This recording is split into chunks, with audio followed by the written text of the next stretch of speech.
Rangers Journal now.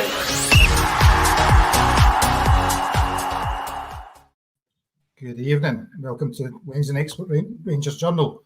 So I'm Gary, I'm your host tonight, and we have Kai and Doug with us as well, doing all the work for me. So they'll be pressing all the buttons and doing all the stuff as I don't know how to do that. I think before we begin, can I say tonight's not about Cantwell going to Blackburn, it's not about Hadji's Insta posts, it's not about any fake US takeovers, or a certain Old Firm game on Sunday. And definitely no mention, Doug, at any point of James Tavernier in terms of this. So what we have, those things we covered tomorrow night in terms of the Q&A session. And on Friday night, we have the preview show for the Old Firm game, and then a 6-hour bumper special, I think it is, in terms of the transfer deadline day, which will take us right into Saturday morning. So tonight, we're going to do something a little bit different. And the fact we have Kai and Doug on is because they are ones that like to delve into information, like to find out a little bit of data rather than just ramble nonsense as a lot of the rest of us do. So they've came armed with slides, armed with information, and armed with content to dazzle your mind over the course of the next 50 minutes. So we've got Kai. Kai's obviously a man that's done how many number 6s can we sign over the summer window, and then been disappointed every day when they've not happened. As we reach the last couple of days of the transfer window, Kai, how are you feeling about how we've done and where we're going and what's going to happen? I put a message in the group chat this morning, mate, that if nothing was announced today, I would have been starting to get a bit nervous, but then I've kind of taken a step back and realised how quickly the Robin Proper deal happened, how quick the Czerny deal happened. I know a few people mentioned it in the comments, but according to the Albanian media, the Bajrami deal's already done. So things can really happen that quickly. So I'm still remaining optimistic. Ask me again on Friday morning and that might have changed. But as of now, we'll see how it goes. Good. Thank you. And Doug, yourself, obviously, again, 50 hours or so, is it till transfer deadline day? Are we starting to panic a little bit? I wouldn't go so far as panic, but I think like most fans, obviously a little concerned. We want to see a little bit of movement. I mean, I'm pleased that we're starting to see some of the outgoings happening over the last sort of day or two. Obviously, Cantwell was about one of the sort of two, I think, major ones that we're worried about not going anywhere. So it looks like he's on his way out. So that frees up a nice chunk of wages. So I'm just hoping that they've already got their irons in the fire, as it were, and it's just been a case of getting those moves to happen. And and like a couple of guys have said, hopefully it will mean that we'll have a really exciting bumper special and be able to bring all the announcements to you. Thanks for that, Doug. So as I said, we're going to do something different tonight. When you're on every night's a Rangers Journal night, we sometimes have to mix it up and pick different topics. So tonight's topic, we're going to look at the player trading model. So John Bennett, I think 3-4 weeks ago in his 20-minute interview, talked about the player trading model being a myth, which was maybe a little bit harsh as we're talking this tonight. So there's been some good and some bad. But what we wanted to kind of look at was what's worked across other countries, across other similar clubs, similar size, similar stature, what they do in terms of player trading model, some of the things that they had in place to make it successful, some of the things that happened to make it work for them, and some of the ways we could replicate that across Rangers. Because at the end of the day, we cannot just buy players and sell them for nothing, as we may do with some of them, and we cannot just buy and not recoup money. That's simple maths. So we're going to kind of talk a little bit about what some four different models or 4 different clubs. So we're going to talk a little bit about Club Brugge, and forgive me for forgetting these. Club Brugge, Dynamo Zagreb, Braga, and the other one is, remind me. AZ Alkmaar. AZ Alkmaar. So we're going to talk about each of them. So Doug and Kai have 2 teams each. It's not like they're going to sell what one's the best and you have to vote at the end. It's nothing like that. It's literally they're just going to give you some different models, talk about how they work in practice, and then we're going to have a discussion around how we could potentially use those models going forward. Not over the next 40 hours before transfer deadline day, but in future months and years to come. So I suppose one of the things we're going to talk about first is what is a player trading model. And I'm going to come to Doug first, just to kind of get your view. What's your take on what a player trading model is?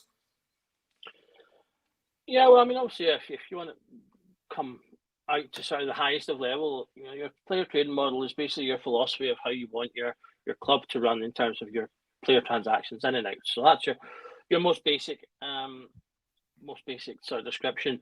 For clubs in our sort of where we're sitting in financial sphere, that really means buy low and sell high. In terms of we want to get players in at the lowest price we can that can still do a job, obviously, on the pitch, because ultimately we need to balance this with remaining competitive, and then be able to sell them on for as much profit as possible. And then we can obviously recycle that. And as you do that over time, you can then sort of start to lift the prices that you're buying at, and then again lift the prices that you're selling at, and hopefully sort of rinse and repeat, and that allows us to then become a sustainable club, which is obviously the big goal for us in terms of where we want to get to. We have been running at a loss basically since sort of our return, and the club has been putting a lot of effort into sort of cutting out a lot of the loss that we've made recently, and a big way that we can do that is by making as much profit from player trading to do not just the player part, but then also ideally, if you're successful, feed into other parts. I think that's something that gets forgotten as well. If you make a real success of your player trade model, that will feed into things like improving facilities and training ground and things like that, which all feeds into attracting better players. No, definitely. It's 4 pillars, I believe you're talking about there. One good pillar can help the other pillar stay up, etc., etc. Kai, what about yourself? I think if you want to really simplify it, it's the model that all businesses use. Essentially, any business that's selling a product wants to buy at the lowest price possible and sell it high. The only difference in football is it's not as easy as that. It's not as easy as getting something that's cheap and then it immediately gets value. There's that middle bit where you have to be good at player development, so it's not as easy as finding a cheap Brazilian wonder kid and then you get them and their value just quadruples. Like it's not as easy as that in football. You've seen it.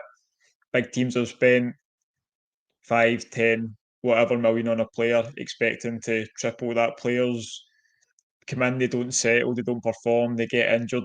There's all these variables that there aren't in other businesses. So to simplify it, it's the model that any business selling a product uses. Just football has this really massive grey area in the middle that not everybody can get right, and it's that way as well. It's if you can get the first bit right, you can find what you think is the right player for a good price.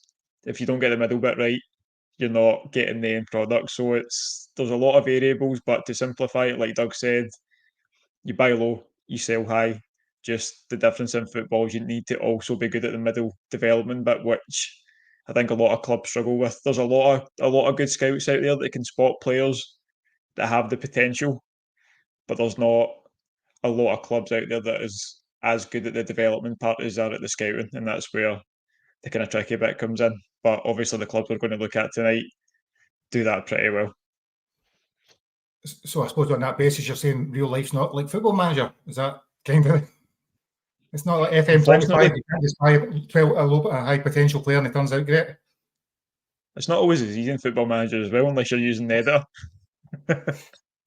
No, definitely. So I think one of the things we'll hopefully cover as we talk about is some of those things Kai's talked about. It's not all those different variables, I suppose, is the best way to put it. So if it was as simple as buying a player that looks really good and will turn out to be good and it's sell them on, everybody do it. Everybody would be doing it and everybody successful at it. And we wouldn't have certain clubs that are renowned for it more than others. So we're going to look, I suppose, in terms of what's the kind of key components, how do we implement them? By doing that, what we'll do is we'll look at the 4 clubs first, I think, and focus on them, and then we'll kind of come back to some of those things that they had in place, some of the things that worked for them, didn't work for them, and some of the things we might think are hindering our progress, restricting our progress here, some of the things that potentially help our progress, because there's always pros and cons. So I think what we're going to do is we're going to look at the first one, and I'm just going to pick, so they don't know what I'm going to pick. I'm going to randomly pick AZ Alkmaar and ask them to kind of pick up on some of their signings over the period. Yeah, so Alkmaar were one of the 2 teams that I'd picked up on. So we've got a slide here. So all the slides basically show you sort of some of the big signings that they've made in terms of doing that, bringing in low and selling high. And then across the top, we've also kind of got a comparator of the last 10 years of the club's European performances as well, to give us a little bit of an idea of how we kind of are ranking in terms of performance in Europe, because I think Europe, in terms of player sales, is a key aspect for us. Not too many people are going to put huge stock in how a player does in Scotland per se.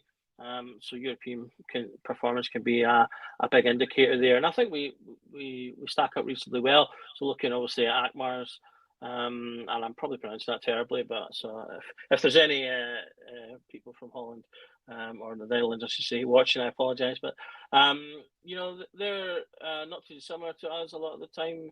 They get past the group stages quite a lot. You can see the majority of their time is in the Europa League as well. We've got a few players there that you might recognise that have gone on to play for big teams. So obviously Vincent Janssen, people who watch the Premiership might recognise. He went from Alkmaar to Tottenham, having come from Al-Mircea. So they paid very little for him, traded him on for 18.5 million. You can see most of their signings are from smaller Dutch teams, which is something I think that can be a mirror for Rangers. And obviously, some of the clubs that we look at here are the teams that are finishing, like for example, your kind of Bragas are the team that are kind of behind the top teams and often sell up, whereas we're not going to have that option. So we'll maybe be more like an Alkmaar, and that we should be looking at the rest of our league and even below that if we get players really early, because it's something that we've all talked about. We want to sign more Scottish, not just Scottish talent, but just talent from our own league. As well, so that's something that we can learn from here. They do have a player at the bottom there, Gus Till, that they did develop from the youth team. These slides don't take account of obviously things like the costs of youth development, compensation fees and things like that, so we just have them marked as free. But again, that's a player they've developed. As Kai said, development players is a big aspect of that. I mean, you'll see that in some of the other slides, or some of the teams are huge in terms of the development side, as opposed to buying and selling, which is, again, something we can improve on. But their total spend there, and this is over the sort of last, this for Alkmaar is their top 5 signings, sell-ins even, all of which have come in the last 10 years. They've spent just over 8 million on them, received just under 84 million, so that's just under 76 million pounds of profit that they've made there, through a combination of scouting, recruitment.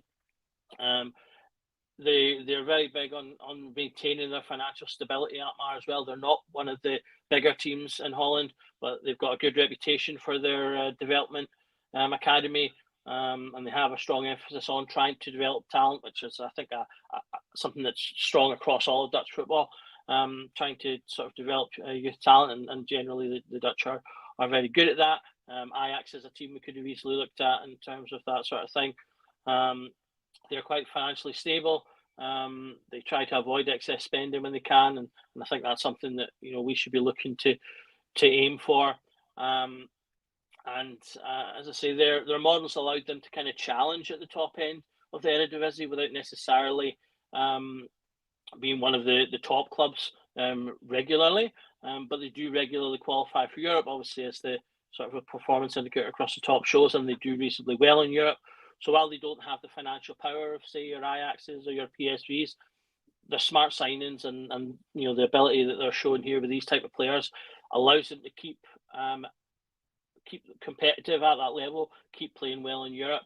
And to a degree, that's what we kind of need to do, just sort of the step above. We're the big team in our league. So but what we want to be doing is obviously maintaining our competitiveness, getting that top spot, so that we can obviously push to be in the Champions League, to where we'll get the sort of the payouts that can help us to, as I say, maybe lift some of the prices of the initial purchases, to then obviously hopefully push some of the profits, if we can get that bit in the middle right, as Kai said earlier. No, cheers, Doug. I'm going to ask you 2 questions really that came from there. So one of the things that's popped up in the comments is the Dutch league, so the league that they play in, and the impact that potentially has on the value that the clubs get for them. So that's question one. The second one I was thinking about when I had to talk about AZ Alkmaar. AZ Alkmaar aren't expected to win the league. AZ Alkmaar don't have the same level of pressure potentially as Rangers has, and what impact that has on their ability to develop players. Yeah, 2 really good questions. I think, at the end of the day, the Dutch league is an attractive league. it's got a lot of pedigree, it's got a lot of history, and I would say it's a league known for quality of football as well, which are indicators. There's a lot of talk recently, both in our kind of group chat and I think on Twitter as well, about the introduction of young players, particularly like sort of teenage level players. For us, that would kind of revolve around Bailey Rice, and comparing that to people like Lennon Miller, and then in the kind of elite level, your Yamals, players like that. When you combine that with the second question about the fact that the pressure, the fact that we have to maintain our competitiveness, I saw some people on Twitter tonight talking about the idea of writing the season off. It's just not a realistic thing to do when you're Rangers. We can't just write a season off. I'd love if we could, and it is a bold move, but fans would not stand for it at the end of the day. I don't care how much. Some people could get their head around it, no doubt, but the wider fan base would not stand for us coming out publicly anyway and saying we're writing off this season. We're not aiming to win anything. We're aiming to build. Yeah. It's just not going to happen. So when you combine those things together, it does make bringing young players through harder. And also when you add in the things like the physicality of our league, it's harder to bring in a 16, 17-year-old into the physical pressures of the SPL than it is to bring them into a more technical league like the Dutch league or the Spanish league, say, because there's not that same level of I can't think of a better way to put it other than put a 16-year-old into the SPL and it won't take long for somebody to just go, just have him, because the physical difference the majority of the time is going to be a big factor. You will get, obviously, now and again, you'll get a well-built lad that'll be able to manage, like Lennon Miller is a well-built lad. He's managing quite well and using his technical ability as well as his strength. But that's not going to be the case the whole way around. And I think that is something that is not always appreciated when we talk about bringing through the younger players. Once you're getting to your 19, 20, 21, we'd expect them to be able to handle it a little bit better. But that is something that does, I think, hold us back slightly in comparison to some of the more continental leagues. Yeah, no, makes sense, totally. And we'll come back to some of these points maybe then, because I do think they're all relevant and they're all factors that impact on why we can't just do the same as Brighton does or Alkmaar or whoever else it may be. I'm very curious, because Kai's the expert here, and when I look at a few of those names at the top, some of them I don't remember going to very much success after the big transfer fees and seem to peter back out. Would that be right? I mean, particularly Johan Bash. I don't even know where he ended up. I know he didn't get much playtime for Brighton. Vincent Janssen was a bit of a flop for Spurs. Obviously, Reinders is doing really well right now. Dutch international, starter for AC. Pavlidis has just moved this summer, so it'll be interesting to see how he gets on as well. And Gus Till, I think, is now back at PSV. I don't know how much PSV would have paid for him, but I'm pretty sure he's now back in the Dutch league. But again, I think the most interesting thing, like Doug alluded to, is all of these players, minus Gus Till, who came through the youth system, they've all been bought from smaller clubs in the Dutch league. I don't know what people are saying about kind of level play style, but it's not like they've been bought from the big academies. They've been bought from genuinely smaller clubs and playing at a higher level and being able to play well enough that they're getting looked at by the likes of Brighton, the likes of Spurs, AC Milan, Benfica. Spartak Moscow is obviously a high transfer fee, but not as big a name as the ones mentioned beforehand. They're given a chance, and there might be players out there, and there might not be. It's easy to say that. I know some people are saying Bailey Rice is better than Lennon Miller because of how they see them play for Scotland. It's a really, really easy thing to say, but one of them's getting first team football in the Scottish Premiership, playing against first team players every week, and one of them plays for the B team. Do you know what I mean? It's opportunity that the players need. Maybe if Bailey Rice gets opportunity, he would be better than Miller. But I just think what this kind of shows is an ability to pick out the best players from the teams round about you and give them the chance to show that they can do it at a higher level. And there's obviously going to be plenty of examples that it's not worked out. If you look at the transfer fees paid, the biggest is 2.1 million. They've ended up with £75 million profit just from taking a gamble. To me, obviously spoke about it earlier, Gary, we'll go into Rangers a bit later on, but these are the type of fees that we need to be paying. It's not always going to be the £15 million profit, but it needs to be the range of kind of 1 to 3 million that we're looking at and selling them on for profit. And AZ Alkmaar have done it very, very well, and they're still able to compete. It's not like they sell their best player and then they're fighting relegation. They do really well at constantly recruiting and bringing these players in, selling them at the right time, and it's very impressive. I actually didn't realise how impressive it was until Doug's obviously put the focus and the spotlight on them. So they do it really well, really impressive. So now we're going to see if you can match that then. So we're going to move to you and we will pick Club Rouge. Club Rouge seems well, come on, it's old club. So what better way to go next? I thought obviously you've got the link to Clermont there, but the really interesting thing in you, when I sent these into the chat earlier, you had picked out, Gary, that some of the fees are obviously really high. So I like the variation of the fees. I like obviously the Kettler. I've definitely butchered that name. I heard Clermont say his name in the interview the other day, and I was like, I need to remember how to say that because I always see his name and I never know how to pronounce it. And again, I forgot. So obviously he's kind of the anomaly in this one. He's came through the academy. Again, Clermont brought him up in the press conference last Friday night.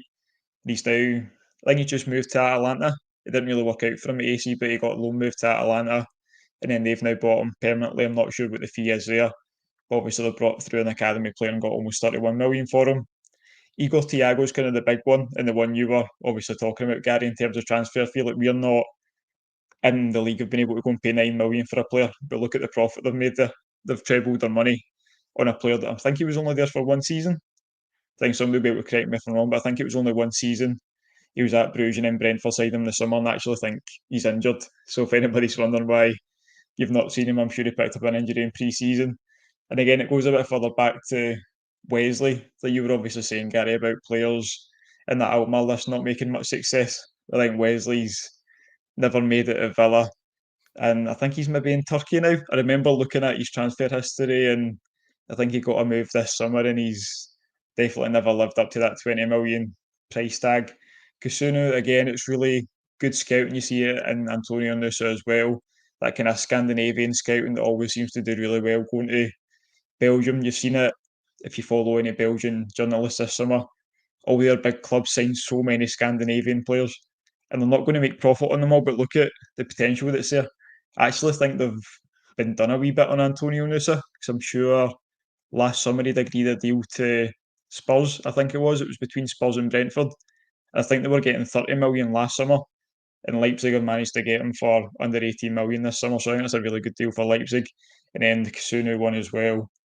It's like 16 million profit. And then you look at the total spend there down the bottom, under 21 million. The total receives 116 million, over 95.5 million pound profit, which is incredible. These are obviously the highest sales, but it's stuff if you look at the kind of outgoings year on year, they have started spending more, which I've noticed. They obviously got the money for the Kettler, the almost 30 odd million, and the Igor Thiago money. So they are going out and spending it. They're taking more risks. Again, what we spoke about, Gary, the risks that we can't afford to take. They're taking risks on players in that bracket of like 48 million that they're kind of banking on trebling that money. And you're not always going to get lucky, but Belgian football is very like Dutch football and development of young players and giving them a chance and just letting them go and play football.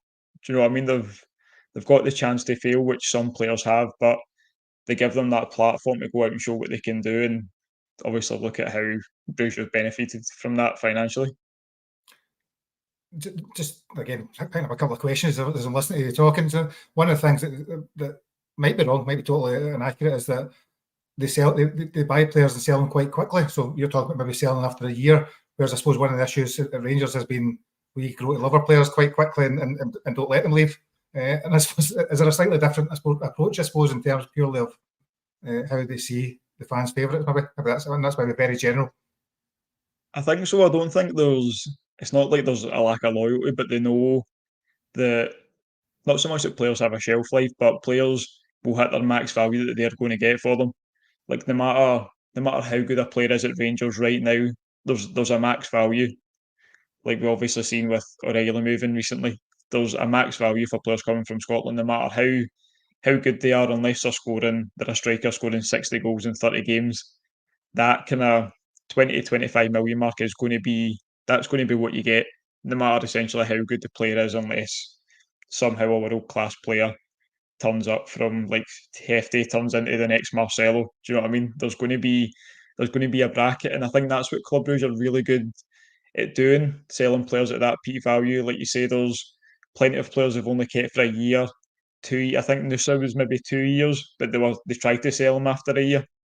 Do you know what? That's why I'm saying they give players the stage to show what they can do, and if they're good enough, the interest is going to be there with the ages they're getting them at. That kind of between 18 and 22, they're bringing them in, so then they're ready to make the next step, and that's when they sell, which obviously we spoke about earlier as well. Rangers have been really bad at, apart from Nathan Patterson and Calvin Bassey, who, like, in their transfers are anomalies more than And we'll come back to being a that regular later on. thing.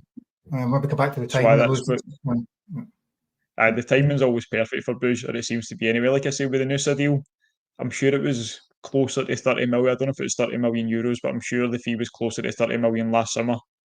But they've still turned around like a 13 odd million, just about £13 million profit for having a player for 2 years and then being able to immediately reinvest it, which they obviously do really well. So they're cycling that again, but like I said, they're starting to spend a wee bit more, they're taking more risks. So I think it's going to be really interesting to keep an eye on it in the next year or two to see if it's still as impressive as this when you compare like how their incomes and outgoings are going. It'll be interesting to see if they still, with spending a bit more money, are still making the same kind of profit, I think. Yeah, no, that's interesting. And very different from the other one. So what, I suppose as we go through these four, there's going to be duplication, as there always is with these, so we probably don't need to go over the full detail of them all again. So we're going to look at Braga now, our old foes Braga now. We beat them many times. We should probably own them by now after a few wins over the years. So tell me what they're so good at. Well, Braga, I think, you're looking at the slide here, the thing that jumps out straight away, 3 out of these 5 have all come from their youth team. So, Braga are a team that are really good at developing young players and selling them on. So, that's 3 players there that have only cost them whatever their development fees. And 2 of them, they've got almost just over 25 million for, and one of them nearly 20. So, huge amount of profit there for their youth development, and that's a real key factor with Braga. They've got that. If you look through their history, they've got loads of that. Braga in particular also have a good connection with South America, which is one of the things that I've been pleased to see us sort of looking at that market, because I do think that there's value to be found in that market, because clubs like Braga have really made a lot of value from that. They're particularly good at getting players from Brazil, bringing them over, and again, sort of finding young talent, bringing them over, developing them a bit, and then again selling them on for profit. So they've had a couple of good examples of that. So I think that's the kind of key thing that you can take from Braga, is that if you can find a good market. Kai touched on the Scandinavian market. It's another market I've always felt would be one to be good to look at. It's quite close to ours in terms of, I think, the level and some of the values that are kind of around there. So I think we can find value within those markets. The only difficulty with some of them is that there is the competition. So like say South America and Scandinavia are known, so there's competition there. But if we can find the right players, so obviously I think Jeffy is the obvious sort of example for us at the moment. If you can find a player like that, get in there early, then other clubs will look at that and go, right, he's come from a known market, he's gone into a big club, ideally performed well in Europe, whatever else. These are all things that clubs can look at and sort of say, yeah, these are things that we know have got good reputations. So we'll pull the plug on this one and bring them in. And one of the missing things that we'll have from that is just regaining our own success. We've seen players that I think, was it yesterday? What's his name? Is it Johnston, the guy that Celtic have just sold? Not a particularly great player, but they've got a good value for him. He's not necessarily one of. I don't think he's necessarily one of the main stars either. But no idea, Doug. Don't pay any attention to who they're buying and selling. But we'll move on to that one. That's totally fair. But they've got the caveat of they're winning leagues, they're in the Champions League every year, so they've got those sort of things there that can just help push the value of those type of players a little bit more. And if we could get ourselves back to that kind of position, things like selling Cantwell would be much easier, because clubs will have those things. So even though he wasn't necessarily a hugely successful player with us, there'll be other things there that clubs can hang their hat on to go, we'll still maybe take a chance on that. So I think that's the two main things for Braga really, is the youth development and finding a market and building relationships in it, and really working over time to get players from that market, and sort of rinse and repeat that kind of idea. And you can see again, just touching on their European stuff, they're a team that gets into the latter stages regularly of the Europa League, which is something we've been doing. And I think again that's something that is good for us in terms of selling players. If our players perform well in Europe, clubs will come in for them. Bassi is the example. Even Patterson didn't even play that often, but he actually did play pretty well when he did in Europe. I think most people remember him coming on half-time and scoring that great goal to sort of get himself out of the bad books under Gerrard. So even that, things like that make the difference. I think Braga in particular can be a good model for us to look at, because although their values are much higher and they're kind of operating at a slightly better level financially, I think if we can kind of ape ourselves towards that, I think they'd be a good model to replicate. Yeah. So obviously one of the things that jumps out there is 3 of those 5 have went to other Portuguese clubs. So they went to the bigger teams in Portugal, which is obviously one of the things we've talked about in terms of us buying potentially from your Hearts, your Aberdeen, well not Aberdeen because they won't sell to us, but other clubs in that league. So there's definitely something about that. And I suppose the other thing is, how much influence, I'm going to ask you, Kai, this, how much influence do you think the national reputation has on the players' value? Just kind of look, obviously Portugal are a sexy nation in terms of football standard. I think that the standard's definitely a lot higher than it is in Scotland, and like you say, style of football as well. And there's been so many players over the years that have moved from Portugal. They went on, they have brilliant careers, like Benfica, obviously a massive talent factory. We've kind of like steered away from there because we're not in the same ballpark as the likes of Sporting, Benfica, and Porto, and being able to go and spend 20 million a player in the hopes you can sell them for 60 million. Like that's not even in the realms of possibility for us anytime soon without having a sustained kind of success in doing something like that. So I think it makes a massive difference that, I mean, like you say, obviously 3 of those players have went to the bigger teams in Portugal. But the massive difference, I think, is the reputation that the Portuguese league has of developing these talents, and then the players going to play for your Reals, Barca's, going and having success in the Premier League. I think it not only drives the price up, but probably drives up the interest in the players as well. And that's something that's obviously really hard to compete with, and something they've built up over the years that Scottish football kind of hasn't. And we are maybe at the beginning of that, whereas Portugal have been doing that for like 15, 20 years at this rate. Yeah. And it's definitely interesting. If you look at the EPL, do we call it nowadays, English Premier League, whatever it's called, the amount of Portuguese players that ply their trade there, and it certainly had a positive influence in that league. So we're going to come to the last of the 4. So moving from Portugal to another holiday destination in Croatia, Dinamo Zagreb. Kai. So I've obviously looked at this, and every single player's been an academy graduate. There's probably some names. It obviously goes quite a while back. They're looking at the likes of Luka Modric on the list, but there's some players that we spoke about how well AZ Alkmaar brought from the lower kind of clubs in the Netherlands. Dinamo Zagreb did that really well in Croatia as well, and the likes of Marko Pejaka. There's also Lovre Majer, Marko Rog, or just a few players that they bought from the kind of lower clubs there and then went to sell on for 10 plus million as well. But I mean, you look at the quality of player on this list, you look at Gvardiol, who I think Zagreb even doubled their money on. I think City paid about 60 million for him. Luka Modric is now one of the most decorated midfielders that there's ever been. One of Real Madrid's best after obviously going there and famously winning the worst signing of the season in his first year. Then you look at Sutalo's a really highly rated centre back as well. Benkovic, I think his career kind of went downhill after a loan spell across the city. But then Mateo Kovacic as well has obviously played for Inter, played for Real, Chelsea and Man City as well. So what you get from Zagreb is they do have that pressure. I know some of the clubs we've looked at don't have the pressure to win the league every year, but they are a massive club in Croatia. They do have that pressure. They've got a brilliant history but they still give youth the chance. There's also rumours that Martin Batterina, who's came through their youth as well, is going to go to Fiorentina for upwards of 10, 15 million. It's just the youth development is completely different, and they're a smaller nation in Scotland. Like, there's no excuse for us not to be able to do what Dinamo Zagreb do, essentially. Like, there is no excuse for it, no matter where you look at it. They've got the same pressure, they've got a smaller talent pool. The football played over there is better. That could be a massive factor. I don't know what it's like at youth levels. There's obviously a lot of complaints in Scotland about lack of places for kids to play. Like, you go and see 7-a-side parts and 5-a-side parts are all locked up.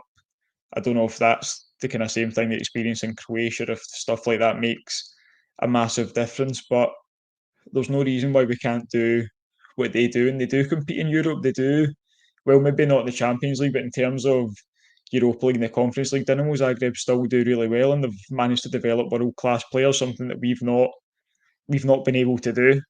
And again, like I say, I don't know what the reason is, how they do it so well, but there shouldn't be an excuse. They're not a bigger nation. They don't have millions and millions in the bank. They get their money through these player sales and through doing well in Europe. Like, that's where the money comes from, and that's we should essentially be looking to replicate exactly that. I don't have any idea how you do it. Essentially, like, I'm not the guy to give the ideas on how to do that, but that's what we need to do. You know what I mean? I think I know Scotty's saying they're about to qualify for the Champions League as well this season. Mhm. Like, they're run so well, they've had so much success over the years, and they continue to do it again and again and again. And it's the perfect model for what we want. Essentially, like, they give their own academy players a chance, so you can see there. They buy the best players from the other clubs in the league, and they give youth a chance. It's, in my eyes, again, you look at the profit there as well. That's the highest numbers I've taken, and I spoke about the ones I've sold for a bit more as well that were bought from other sides around the league. But in my eyes, it is the model we should look to replicate. It's the perfect way to run the club, and I'd love to see us kind of try and do the same as what they do. So we've also picked four clubs that, I suppose, if we were drawn against tomorrow in any European competition, you'd think you'd have a 50-50 chance against them. They're not bigger clubs, and not necessarily get significantly better players, you wouldn't think. And as you said, they don't have huge TV deals, lots of money coming in from other sources, I'm assuming, maybe wrong. So most of that fourth pillar that they use is working effectively, kind of, is what we're saying. And that's where ours is lacking. I suppose one of the things that does jump out, and maybe read too much in it, Portugal, Holland, Belgium, and what was the other one? Portugal, Holland, Belgium, and Croatia. The one thing that's jumped out to me is that all those four nations are significantly better at the national level than we are. They're significantly better in terms of standing, and I suppose that arguably in quality of player they're developing. Okay, It's tough, mate, because historically we've actually done quite well against Croatia. Annoyingly, like, you look at it on paper, and obviously the last time we played them in a major tournament didn't go so well. That we outside of the foot shot by Modric, but we don't have players like that. Like, our best players coming through the last few years have been left backs. Like, our biggest hopes for Scotland were Andy Robertson and Kieran Tierney, and left backs aren't winning you games. Essentially, you can be as good as you want at a left back, but if you've not matching that quality, which Croatia have at times had a midfield they've had to leave out someone like a Brozovic, someone like Perisic, even Kovacic at times, because they've had Rakitic, Modric to go along with them. They've had genuine quality, potential world class players they've had to leave out. I think their biggest issue's always been kind of striker after, like, Davos Sukur. They've never had Mandzukic, was obviously quality and better than anything that Scotland have had recently, but they've never had that to match. But the midfield's always been incredible. They just seem to kind of churn out these brilliant midfielders, and centre halves probably actually as well. They do really well for in this middle there. But like I say, I think Croatia's the most frustrating one because Scotland's a bigger nation. We've got a bigger pool of players to pick from. I don't know why they're so much better when it comes to player development and having genuine world class players coming through, the likes of Luka Modric. I don't know why there's that big a gap. It's something I'd love to look at. Like, I'd love to know what is done so differently over there compared to what's done here. But I do feel a massive issue in Scotland, like I said previously, is the lack of places for kids to play. How many times you drive by a park or a bit of grass and there's a no ball signs, there's a jaggy fence, there's just locks in the 5 and 7-a-side parts. Kids don't even play in the street anymore. Like when I was younger, used to just get a ball and play anywhere. Like you don't see that. And there's Yeah. nowhere for them to play that's kind of organised or anything. It's tough. It's tough to compete when I don't think we're doing like the SFA and those in charge are doing the best they can for our young players. It's hard to compete when I don't think it's made a priority. Yeah, no, I'd agree. I think I'm going to come back. So I'm going to. We've talked a wee bit earlier on about all these different styles, all these different players, and potentially it's not as simple as buying somebody that all works out and we all make a fortune. So I'm going to come at each of you just to get your thoughts on some of these other factors that maybe play into it and how relevant they may be or how relevant they may not be. So I suppose when I was thinking this earlier on, you mentioned Kai there about Rangers sales regarding Bassey, Aribo, and Patterson all came at a certain point in time. So Doug, how much the role do you think success at the time plays in the sale of individuals and the value you get for the sale? Absolutely. I mean, I touched on it earlier when I talked about sort of Johnson with Celtic. I definitely think they get more money for him because they're successful. And so there's just a caveat attached to even if you're a squad player that's in a successful squad, that will make you that little bit shinier than a squad player that's in a not successful team. And in particular for us, because Scotland as a nation in terms of its league is not as particularly desirable, we're not considered to be a league that plays good football. There are positives to it, but on the grand scheme of things, we're not an attractive league, and so therefore I think a lot of the caveat is going to come from how our players do when they play in European competition. That's going to help to make them stand out because clubs will look at that and go, okay, they can perform at the higher level against better teams, so therefore they're more likely to want to purchase them. And like you see, I think Calvin Bassey is a perfect example of that. I mean, he was barely in the team. What came in kind of forced into being played at left back due to injury problems, and then just had a really great run at that position. Played really well against really big teams like Dortmund. Was a difference maker against those teams. So he put in the cross for the goal that he who shall not be named scored to put us through that round. He was a player that was instrumental in that. He did a lot of like really great backtracking. There was some great tackles in there.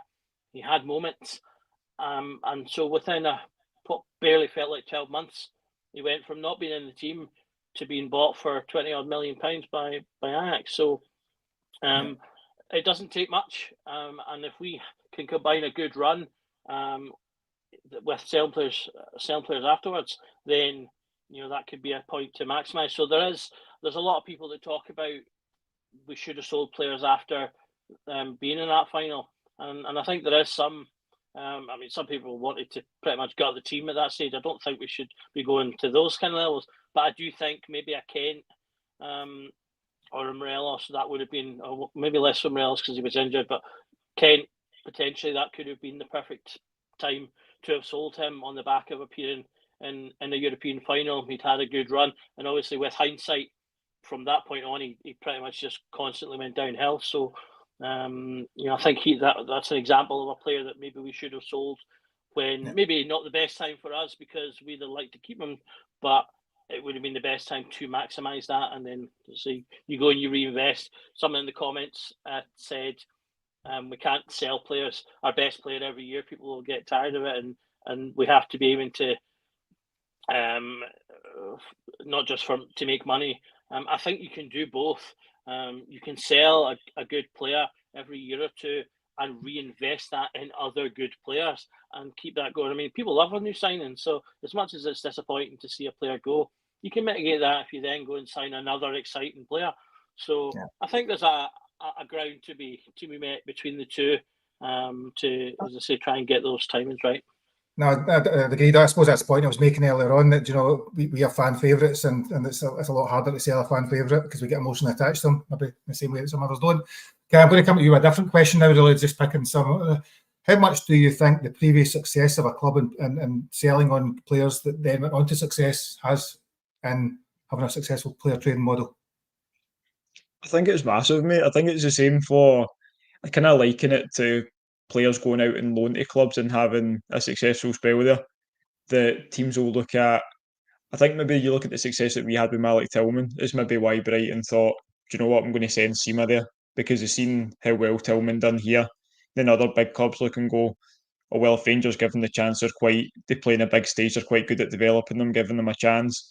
So then you get more big clubs that are willing to loan you those type of players. I think it's the same for player trading. Like if a big club buys a player from Club Brugge, they go to the bigger league, they hit the ground running, they're going to think, oh well, they obviously know how to pick out a player, and they're going to look at other players that are playing well.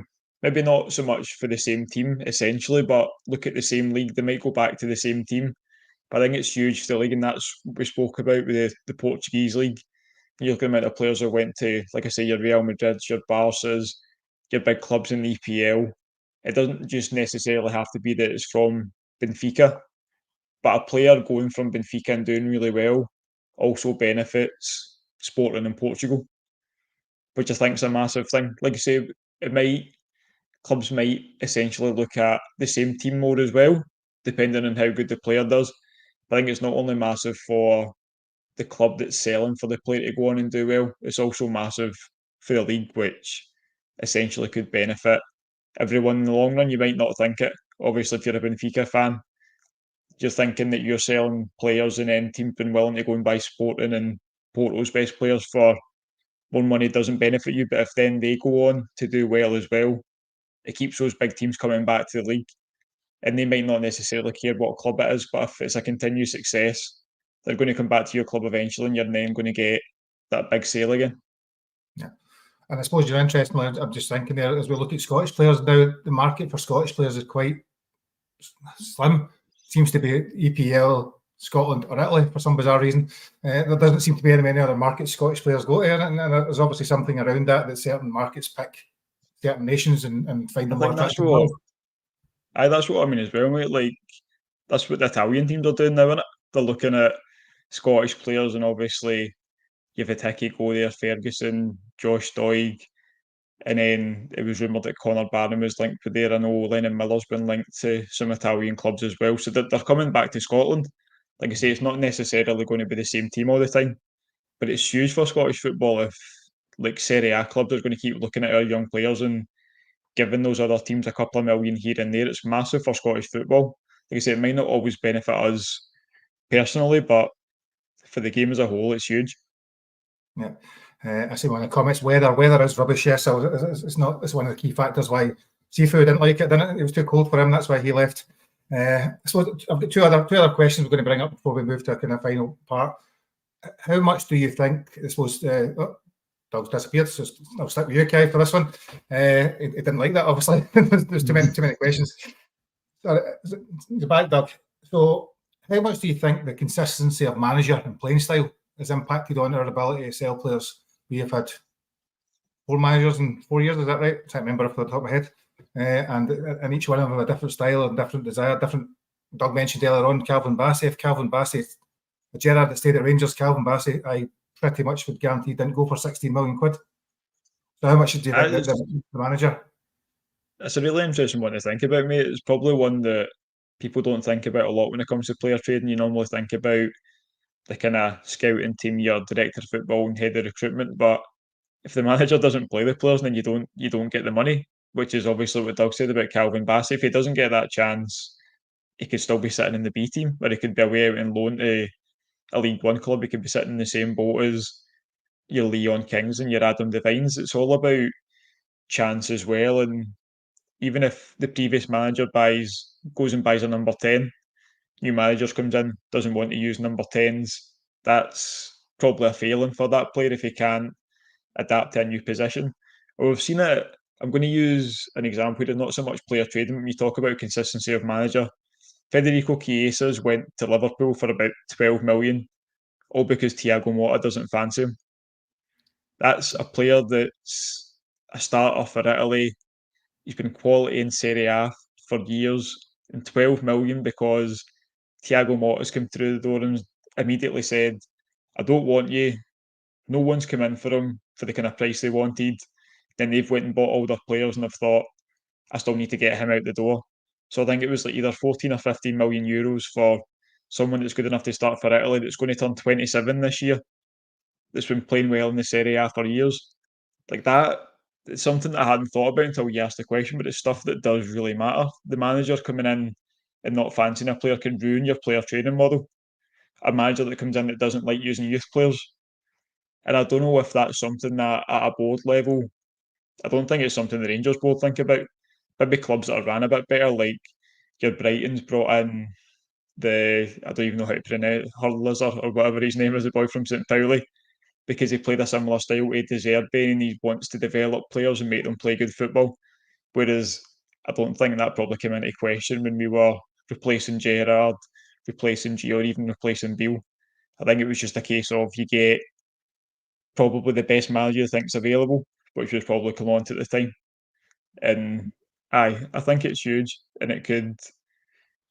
Assuming we want to keep Clement for years, we're going to have to see how it plays out now. But I think keeping the manager and having consistency with playing the youth players and giving players a chance, giving the players that are brought in a chance at least, is massive for player trading. Yeah. No, and I suppose that's one of the things we're hoping to cover. I mean, it's all right, it's all well and good saying we could do X, Y, and Z, but there's so many different aspects, and I'm kind of going to pick up 3 or 4 players now as we finish up tonight, and just I suppose hindsight's a wonderful thing. It's easy to say in hindsight that these have been failures, but in terms of the player trading model you have talked about over the day or over last hour or so, were they the right people to buy at the time? That's my question to you, and you need to think about it as at the time as opposed to how you feel about them at 9:30 at night today, when they might be leaving the club, for example, or already left during this pod. So the first one I'm going to pick actually is Todd Cantwell. Right? So Todd Cantwell was a 24-year-old player that had lost his way, partly the same as Buendia, same level as Buendia, is that how you saying it? Aston Villa bid 30-40 million allegedly, and it went wrong. So we were offered the opportunity to buy him for free, relatively free, as Michael Beale would tell you, and he's failed miserably. Let's be honest, it's not worked. But based on, if you were to go back in time, looking at the player trading model you talked about, Doug, does it meet it? I think so. I mean, the rumor is that it was about like $1.5 million that was paid. He was coming to the end of his contract. Like you say, a player who I don't think anyone can disagree that he does have quality. He just didn't have.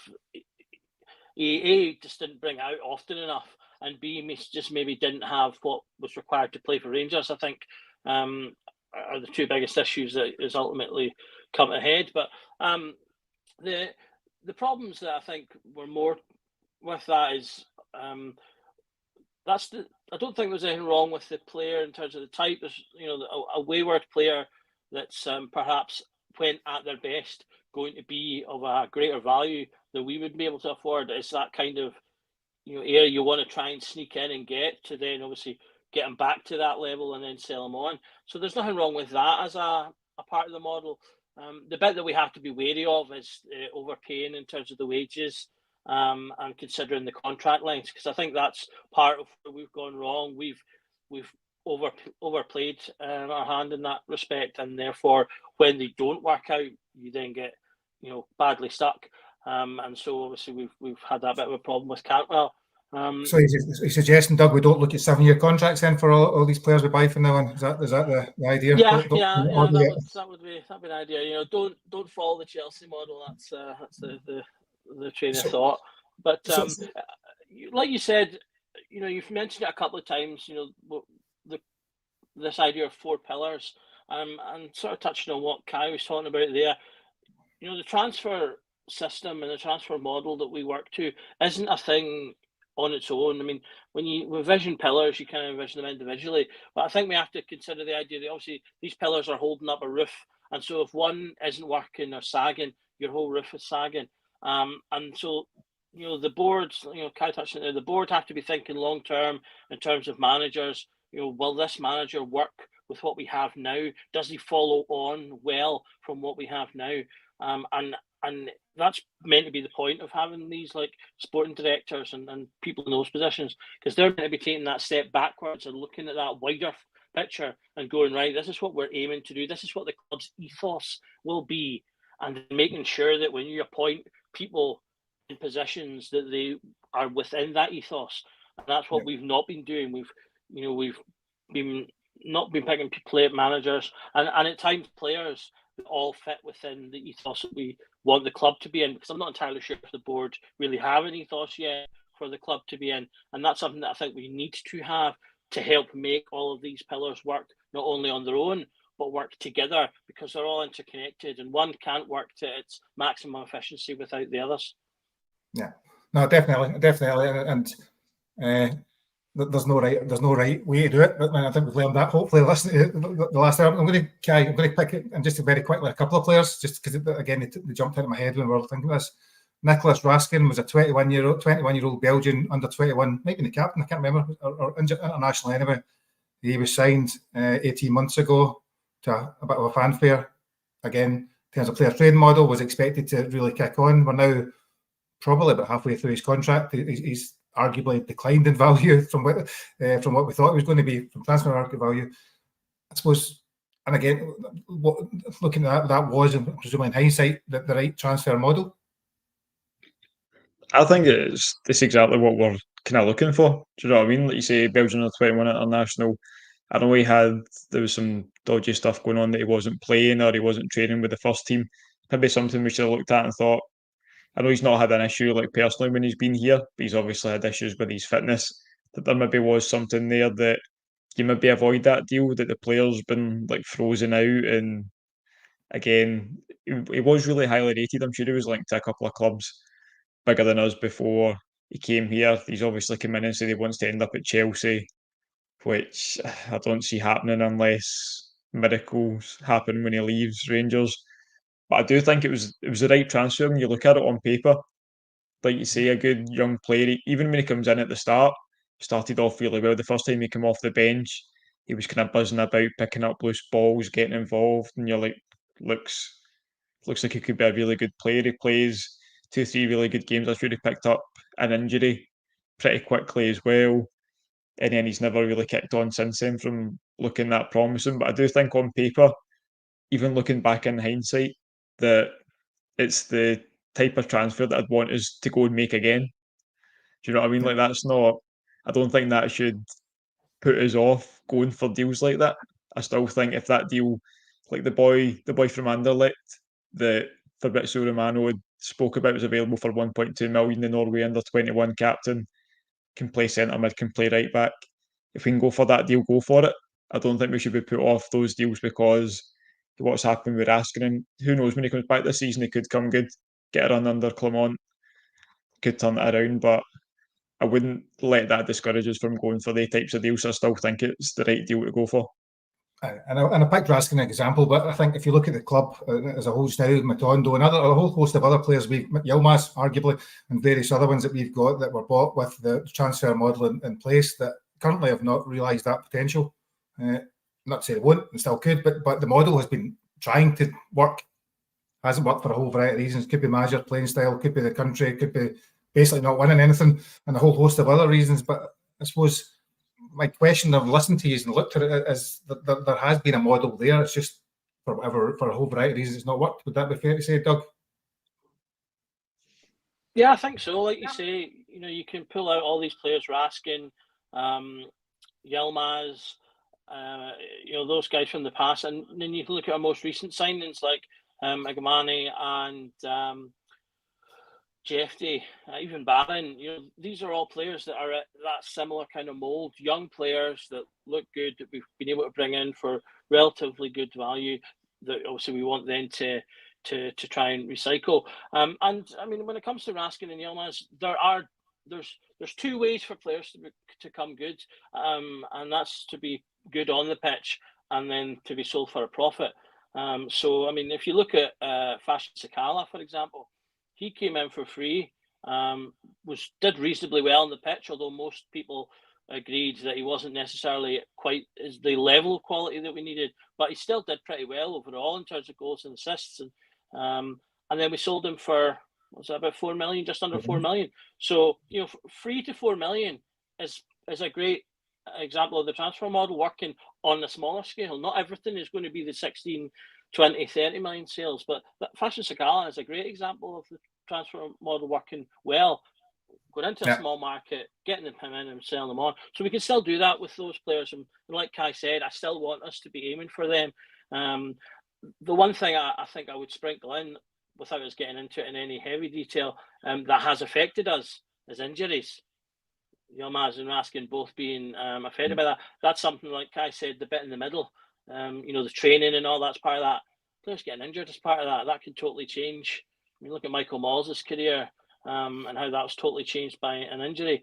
Players' careers can swing on that thing, and so the fact that that's something that we need to be getting a grip on as well, and that's outside the transfer discussion, because that's a different pillar, if you like, but something that very much affects transfers, and another thing that we should be looking at. No, I'd agree, and I think that probably leads us almost nicely to the end. We're just at an hour, so I think that's time. I think we've hopefully learned maybe that there's ways to do it, but you're still in the hands of very many different aspects for it to be a success. And I suppose you look at those 4 clubs, it seemed to me that they had a few successes here and there, which has helped prop up some of the failures that are happening about it. I don't know if, Kai, if you have any final thoughts after the hour? I actually really enjoyed this pod, mate. I enjoyed doing the research and stuff like this. Actually, when I first started writing, before I started the Rangers Journal, the first articles I done was in the player trading model, and it was when we played Ajax. I'd done like a comparison of their player trading model, so that started me on the journey that got me to the Rangers Journal. So I've got a really special place in my heart for the player trading model. Also being an avid Football Manager player kind of has that as well. So really, really enjoyed the topic. Again, we could speak about it for hours. I mean, we're talking about it all day in the group chat. We had to kind of cut down the agenda to try and make it fit within an hour.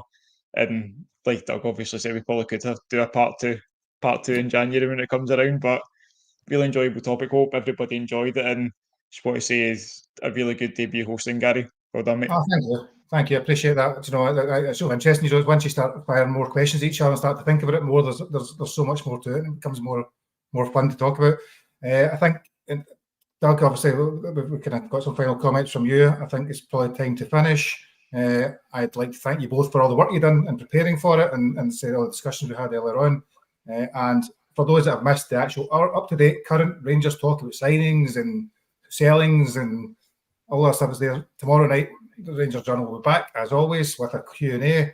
Tune in, fire in your questions, and hopefully it's as enjoyable as this evening was. Thanks again, and remember, every night's a Rangers Journal night, as Scott always says on the side. Like, subscribe, follow, all the stuff you need to do with it, and we'll see you again soon. Thank you.